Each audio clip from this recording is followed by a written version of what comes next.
Hello guys, welcome back to my channel. Guys, आज की class में हम पढ़ने वाले हैं मानव पाचन तंत्र। तो स्टार्ट करते हैं मानव पाचन तंत्र। तो सबसे पहले हम देख लेते हैं कि पाचन क्या कहलाता है। तो भोजन को जटिल अणुओं से सरल अणुओं में टूटना क्या कहलाता है? पाचन कहलाता है। मतलब भोजन का जटिल अणुओं से सरल अणुओं में टूटना। इसका मतलब क्या है? जैसे हम जब भोजन ग्रहण करते हैं, जब निवाला मुंह में डालते हैं तो हम क्या करते हैं? उसे तोड़ते हैं, दांतों के द्वारा क्या करते हैं? तोड़ते हैं। उसके बाद फिर और तोड़ते हैं। तो इसी को क्या कहते हैं? हम पाचन कहते हैं।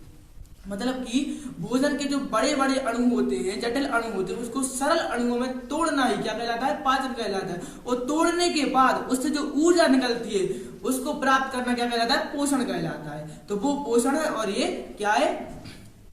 पाचन है। पाचन क्या है? भोजन के बड़े अणुओं को छोटे छोटे अणुओं में क्या करना है? तोड़ना। यही क्या कहलाता है? पाचन कहलाता है।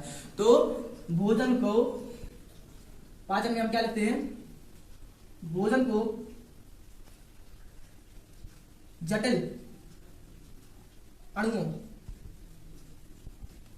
अणुओं से सरल अणुओं में तोड़ना। सरल अणुओं में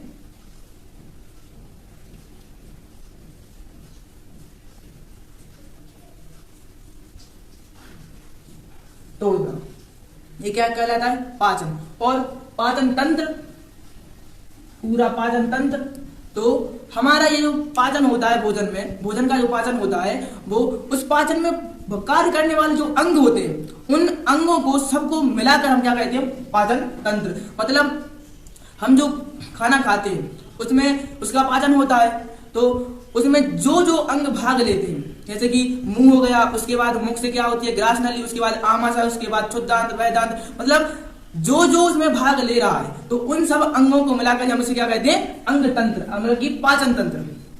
ठीक है, क्या कहते हैं? पाचन तंत्र। और पाचन क्या कहलाता है? बड़े बड़े अणुओं को छोटे छोटे अणुओं में तोड़ना क्या कहलाता है? पाचन। और उसमें जो जो अंग भाग ले रहे हैं उन सबको क्या कहते हैं? मिलाकर पाचन तंत्र।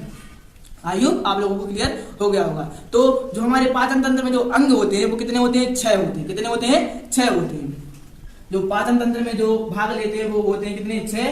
6 अंग होते हैं। सबसे पहले जो होता है वो क्या होता है? मुंह। सबसे पहला जो होता है वो क्या होता है? मुंह। क्योंकि जब हम भोजन को ग्रहण करते हैं तो सबसे पहले पचता है कहाँ? मुंह में ही पचता है। तो सबसे पहला हो गया मुंह। मुंह के बाद कहाँ जाता है? ग्रास नली में। यहाँ पर ग्रास नली में, ग्रास नली। फिर ग्रास नली के बाद भोजन कहां जाता है? तो ग्रास नली के बाद भोजन जाता है आमाशय में। कहां जाता है? आमाशय में।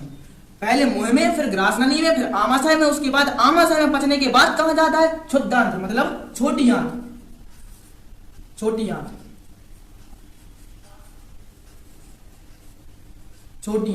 आंत के बाद जाते हैं हम बड़ी आंत में।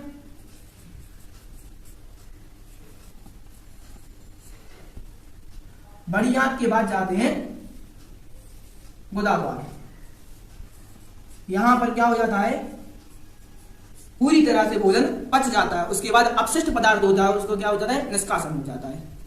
तो क्या होता है? पाचन होता है। हमारे पाचन में क्या होता है? भोजन के बड़े अणुओं को छोटे अणुओं में तोड़ा जाता है। उसके बाद क्या होता है कि अंग तंत्र, पाचन तंत्र होता है। पाचन तंत्र में जो जो अंग उसमें भाग लेते हैं उसे हम पाचन तंत्र कहते हैं, उस पूरे सिस्टम को। ठीक है, उसमें भाग लेने वाले जो अंग होते हैं वो 6 होते हैं। कौन कौन से? मुंह के बाद होती है ग्रास नली। ग्रास नली के बाद जाता है आमाशय में। आमाशय के बाद जाती है छोटी आंत पे। और छोटी आंत के बाद जाती है कहां पर? बड़ी आंत में। बड़ी आंत के बाद जाते हैं गुदाद्वार में। गुदाद्वार में क्या हो जाता है? निष्कासन हो जाता है।